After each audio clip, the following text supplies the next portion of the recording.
একদিনের কথা, ছোট্ট একটি বাজারে ভিড় জমেছে।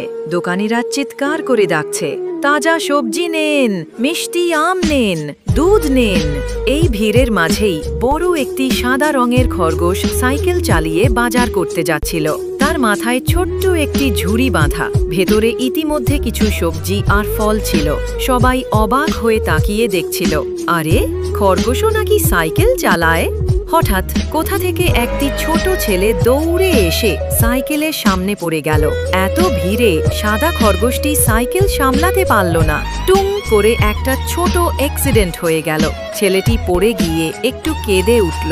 খরগোশ ভীষণ ভয় পেয়ে সঙ্গে সঙ্গে সাইকেল থেকে লাফিয়ে নেমে গেল।